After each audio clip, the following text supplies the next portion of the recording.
Hello guys.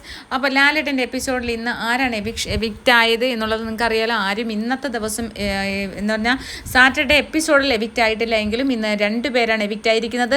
ആരൊക്കെയാണ്? അഭിലാഷും ജിഷിനുമാണ് പുറത്തേക്ക് പോയിരിക്കുന്നത്. അഭിലാഷും ജിഷിനും പുറത്തേക്ക് പോയിരിക്കുകയാണ്.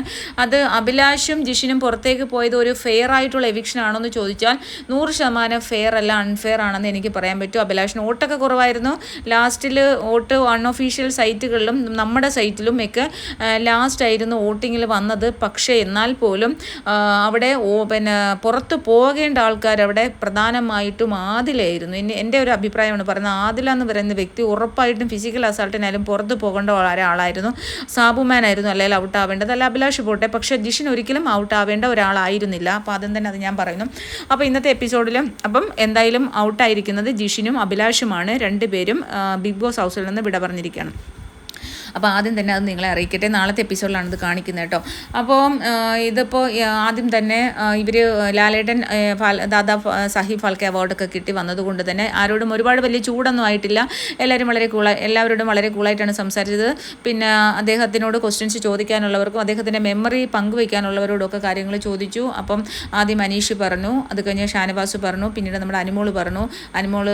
അനുമോൾക്ക് പിന്നെ ലാലേട്ടൻ കുഞ്ഞുനാളിൽ അനുമോളുടെ വീട്ടിലെ പേര് കാർത്തു എന്നാണെന്നും കുഞ്ഞുനാളിലെ കാർത്തുമ്പിയായിട്ട് ശോഭന ചേച്ചിയെ പോലെ അഭിനയിക്കുമായിരുന്നെന്നും കല്യാണം കഴിക്കാൻ കുഞ്ഞുനാളിൽ ഇഷ്ടമായിരുന്നു. അപ്പോൾ അച്ഛനും അമ്മയും പറയുമായിരുന്നു വലുതാമ്മ കെട്ടിച്ച് തരാമെന്നും എന്നൊക്കെ പറയുമായിരുന്നു. അങ്ങനെയൊക്കെയുള്ള ക്യൂട്ട് മൊമെൻറ്റ്സ് ആണ് അനുമോൾ പങ്കുവച്ചത്. എന്നിട്ട് പറഞ്ഞു പിന്നെ എന്നോട് ഐ ലവ് യു പറ എന്നുള്ള ലാലേട്ടൻ്റെ ഒരു പ്രസിദ്ധമായിട്ടുള്ള ഒരു ഡയലോഗ് ഉണ്ടല്ലോ, അത് പറയാൻ പറഞ്ഞു. ലാലേട്ടൻ അവളോട് ഐ ലവ് യു ഒക്കെ പറഞ്ഞു. വളരെ ക്യൂട്ട് മൊമെൻ്റ് ആയിരുന്നു. ഞാൻ അനുമോളുടെ ഒരു വീഡിയോ ഇതിൻ്റെ പിന്നാലെ ഇടുന്നുണ്ട്, നിങ്ങളെല്ലാവരും വന്ന് കാണണം കേട്ടോ. അനുമോളെ തകർക്കാൻ ഒരുപാട് ആൾക്കാർ ശ്രമിക്കുന്നുണ്ടല്ലോ. അപ്പോൾ അതിനെക്കുറിച്ചുള്ള ഒരു വീഡിയോ ഞാൻ ഇടുന്നുണ്ട്. അപ്പോൾ അനുമോളെ ഇഷ്ടപ്പെടുന്ന എല്ലാവരും വന്ന് വീഡിയോ കണ്ട് സബ്സ്ക്രൈബ് ചെയ്യണം കേട്ടോ. അപ്പോൾ അതിനുശേഷം പിന്നീട് നമ്മുടെ ഈ കാര്യങ്ങളെല്ലാം ചോദിച്ചു. എല്ലാ ആൾക്കാരെയും ഈ ഒരു ടാസ്കുമായിട്ട് ബന്ധപ്പെട്ട് ടാസ്ക് കുളമാക്കിയതുമായിട്ട് ബന്ധപ്പെട്ട് അനീഷിനോട് ചോദിച്ചു. അതുപോലെ തന്നെ സ്ട്രിക്റ്റ് ആയിട്ടുള്ള ക്വാളിറ്റി കൺട്രോളർ എന്നുള്ള രീതിയിൽ അനുമോളെ എഴുന്നേൽപ്പിച്ച് നിർത്തി ചോദിച്ചു. പിന്നെ അതിനുശേഷം ഓണറിൻ്റെ ടേബിളിൽ കയറി ഇരുന്നെന്നും പറഞ്ഞു ആദിലെ വിളിച്ച് ചോദിച്ചു. വെള്ളം തട്ടിക്കളഞ്ഞു എന്ന് പറഞ്ഞു നൂറ എടുത്ത് ചോദിച്ചു. കുളമാക്കിയ നിവിനോട് ചോദിച്ചു. ക്വാളിറ്റി കൺട്രോളായി ജയിലിൽ പോയ ജിഷിനോട് ചോദിച്ചു.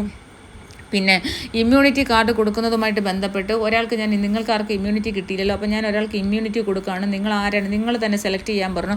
ഇവർ എന്ത് ഉദ്ദേശത്തോടു കൂടിയാണ് ആദിലെ തിരഞ്ഞെടുത്തതെന്ന് എനിക്ക് മനസ്സിലാവുന്നില്ല.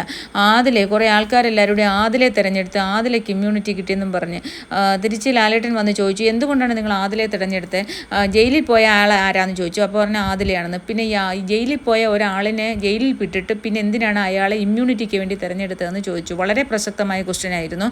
സത്യം പറഞ്ഞു കഴിഞ്ഞാൽ എന്തോ ഒരു വിവരക്കേടാണ്. അതിലല്ലേ ഗ്രൂപ്പിച്ച്. അപ്പോൾ ഉടനെ അനീഷിനോട് ചോദിച്ചു എന്താ അനീഷ്. അപ്പോൾ അനീഷ് പറഞ്ഞു തീർച്ചയായിട്ടും അതൊരു ഗ്രൂപ്പിസമായിരുന്നു. ആദിലേനെ ഇമ്മ്യൂണിറ്റിക്ക് വേണ്ടി തിരഞ്ഞെടുത്തത് വളരെ വലിയ ഗ്രൂപ്പിസമാണ്. അപ്പോൾ ഉടനെ ലാലേട്ടൻ പറഞ്ഞു അത് നമ്മൾക്കും തോന്നി എന്ന് പറഞ്ഞു. അത്രയും മതിയല്ലോ, ഇത് ജനങ്ങൾക്ക് തോന്നിയ കാര്യമാണ് ഈ ഗ്രൂപ്പിസം. എന്തിനാണ് അവർ ആദിലെ ഇമ്മ്യൂണിറ്റിക്ക് വേണ്ടി തിരഞ്ഞെടുക്കുന്നതെന്ന് മനസ്സിലാവില്ല. അനുമോൾ ഉൾപ്പെടെയുള്ളവരാണ് തിരഞ്ഞെടുത്തത്. എനിക്ക് മനസ്സിലാവുന്നില്ല. അനുമോൾ ചിലപ്പോൾ ഇനി ഇങ്ങനെ ഈ ഒരു പ്രശ്നം വന്ന സമയത്ത് അനുമോളെ ഒരു സപ്പോർട്ടായിട്ട് അതിലേക്ക് നിന്നതുകൊണ്ടായിരിക്കാം മേ ബി.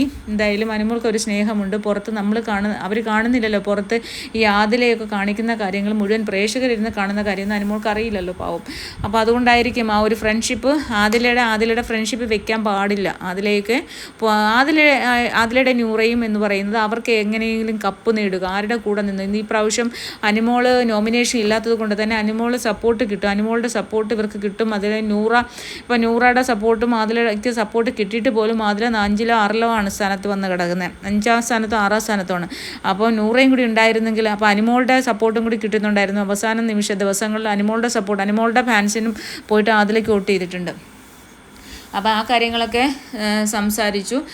പിന്നെ ഈ ടാസ്ക് കുളവാക്കി നിവിനെക്കുറിച്ചും എല്ലാം അതിനെക്കുറിച്ചുള്ള ഡിസ്കഷനായിരുന്നു. പിന്നീട് ജിസയിലും ആര്യനുമായിട്ടുള്ള റിലേഷൻഷിപ്പിൻ്റെ ഒരു കാര്യങ്ങളാണ് ഇവർ തമ്മിൽ ഹൗസ്മേറ്റ്സ് തമ്മിൽ ഡിസ്കസ് ചെയ്യുന്നതിനെക്കുറിച്ച് സംസാരിച്ചു. എന്തുകൊണ്ടാണ് നിങ്ങളങ്ങനെ ഡിസ്കസ് ചെയ്യുന്നത്, ഓരോരുത്തരുടെ അഭിപ്രായങ്ങൾ പറഞ്ഞു.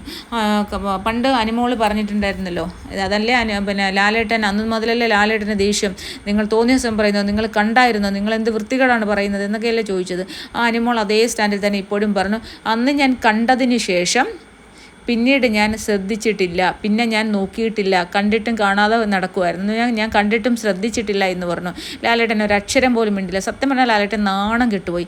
ഞാൻ അന്ന് കണ്ടതിനു ശേഷം എന്നാണ് പറഞ്ഞത്, അല്ലാതെ ഞാൻ അന്ന് കണ്ടിട്ടില്ല എന്നല്ല. ഞാൻ അന്ന് കണ്ടതിന് ശേഷം ഇന്നും ഈ സെക്കൻഡിലും അനുമോൾ ആ സ്റ്റാൻഡിൽ ആ നിലപാടിൽ തന്നെ ഉറച്ചിരിക്കുന്നു. അതാണ് സ്ട്രോങ് ഗെയിമറിൻ്റെ ഏറ്റവും വലിയ ക്വാളിറ്റി എന്ന് ഞാൻ പറയുന്നു. കാരണം ഒരു നിലപാട് പറഞ്ഞ ആ നിലപാടിൽ ഇന്നും എന്നും എപ്പോഴും ഉറച്ചു നിൽക്കുന്നതാണ് ഒരു കറക്റ്റ് ഒരു സ്ട്രോങ് ആയിട്ടുള്ള ഗെയിമർ. അത് അനുമോൾ കൃത്യമായിട്ട് ചെയ്തു. എന്തായാലും ആരിനെയും ജിസയിലും എന്താ പറഞ്ഞ അണ്ടി കളഞ്ഞ അണ്ണാനെ പോലെ എന്തൊക്കെയോ എഴുന്നേറ്റ് എന്ന് പറയുന്നു. ബെസ്റ്റ് ഫ്രണ്ടാണ്, മറ്റേ ഫ്രണ്ടാണ്. ഇത് തന്നെയല്ലേ ശോഭ വന്ന് പറഞ്ഞാൽ നീ പാവാട വള്ളിയാണെന്ന്. അത് തന്നെ ഇപ്പോൾ ഹൗസ് മേറ്റ്സ് സംസാരിക്കുന്നത്. അത് തന്നെയാണ് ഇവിടെ പ്രേക്ഷകരും പറഞ്ഞുകൊണ്ടിരിക്കുന്നത്. നീ അവളുടെ പാവാട വള്ളി, നീ എന്തിനാണ് അവിടെ പാവാട വള്ളിയാൻ പോകുന്നത്? നിനക്ക് കളിക്കാനുള്ള ഗട്ട്സ് ഉണ്ട്, നിനക്ക് കളിക്കാനുള്ള വിവരമുണ്ട്, പിന്നെ നിനക്ക് കളിച്ചൂടെ? നീ ഇമ്മച്ചുവോടായിട്ട് പ്രവർത്തിക്കാതെ നീ നന്നായിട്ട് കളിച്ചാൽ നിനക്ക് അത്യാവശ്യം കുറേ ദിവസം കൂടി, 2-3 ആഴ്ചയും കൂടി, 75-80 ദിവസം നിനക്ക് നിൽക്കാം. അതുവരെ നിന്നിട്ട് നീ പോര്. അല്ലാതെ നീ ഈ അവളുടെ പാവാട തുമ്പി കറങ്ങി കഴിഞ്ഞാൽ നീ വെറുതെ നെഗറ്റീവ് അടിച്ച് അടുത്ത ആഴ്ചയോ അതിൻ്റെ അടുത്ത ആഴ്ചയോ നീ പുറത്ത് പോരേണ്ടി വരും. കാരണം കളിച്ച് മുന്നേറുന്ന ആൾക്കാർ കയറിക്കൊണ്ടേയിരിക്കും. അതുകൊണ്ട് നീ നന്നായിട്ട് കളിച്ചാൽ നിനക്ക് കൊള്ളാം. നിന്നെ നല്ലതാവാൻ വേണ്ടിയിട്ടാണ് പറയുന്നത്. ജിസേൽ ആരാണ്? ജിസേൽ പിന്നെ നീ അവിടെ ചെന്നിട്ട് കണ്ടതല്ലേ?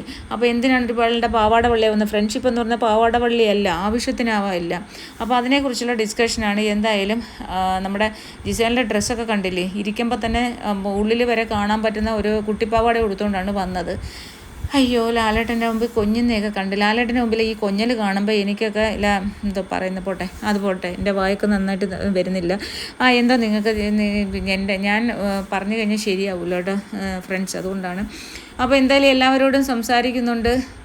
എന്തായാലും അനുമോൾ അനുമോൾ അവിടെ ഇരുന്ന് ഇരിപ്പുണ്ട്. അനുമോൾ വിചാരിക്കുകയായിരിക്കും ഞാൻ അന്ന് പറഞ്ഞതല്ല, ഇപ്പോഴാണ് ഇവർക്കൊക്കെ പിടികിട്ടിയത്.